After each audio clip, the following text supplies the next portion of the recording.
Have you ever wondered what true greatness looks like? We often chase after power, status, or wealth, thinking that's what makes someone important. But Jesus turns this idea completely on its head.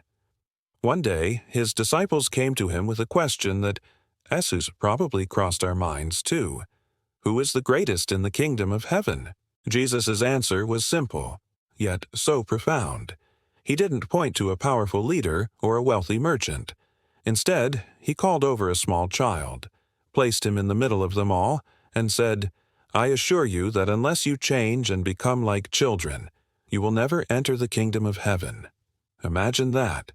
The key to greatness isn't about becoming more powerful, but more humble. It's about having the trust, the innocence, and the simple faith of a child. He continued, "The greatest in the kingdom of heaven is the one who humbles himself and becomes like this child." This is a radical shift from how the world measures success. It's not about climbing the ladder, but about kneeling in humility. Jesus even said that when we welcome a child in his name, we are welcoming him.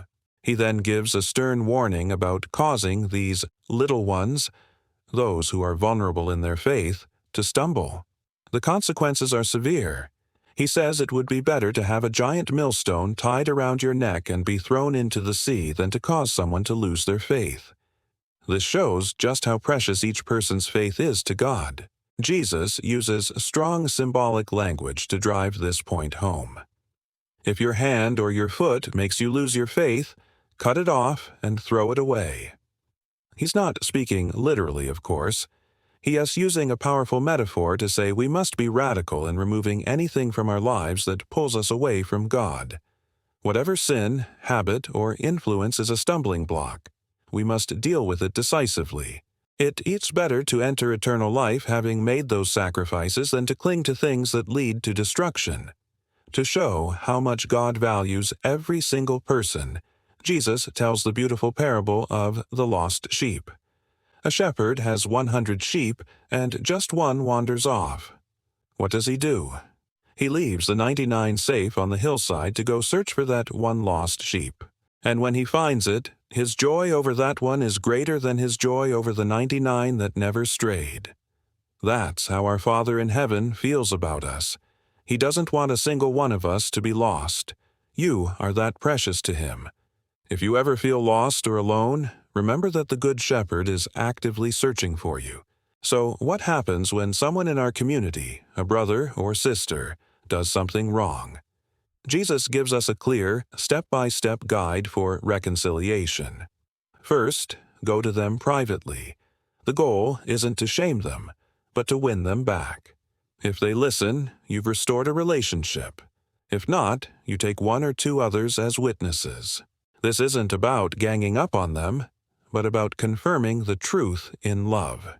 If they still won't listen, you bring it to the church community. The final step, if they refuse all attempts at reconciliation, is to treat them as an outsider. But even this is done with the hope of eventual restoration. This whole process is rooted in love and the desire to heal broken relationships, not to punish. This leads Peter to ask a very practical question. "Lord, how many times do I have to forgive someone who keeps sinning against me?" 7 times. Peter probably thought he was being generous, but Jesus' answer is astounding. Not 7 times, but 70 times 7. This isn't a mathematical formula. It's a way of saying your forgiveness should be limitless. To illustrate this, Jesus tells the parable of the unforgiving servant. A servant owes a king an astronomical debt, millions of pounds, an amount he could never repay. He begs for mercy, and the king, moved with compassion, cancels the entire debt. He's completely free. But what does this servant do?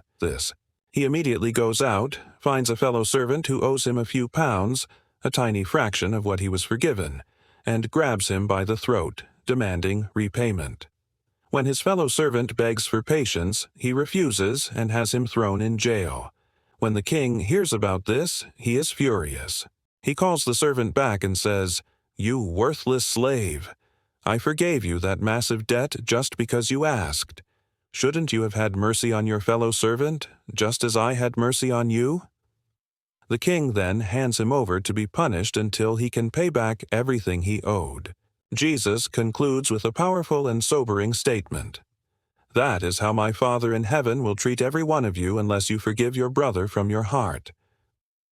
This story is a mirror for us. We have all been forgiven an immeasurable debt by God through His grace.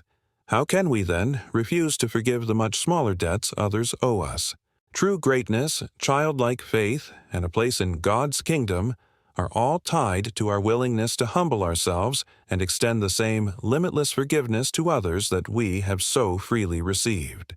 It has to come from the heart. Thank you for watching.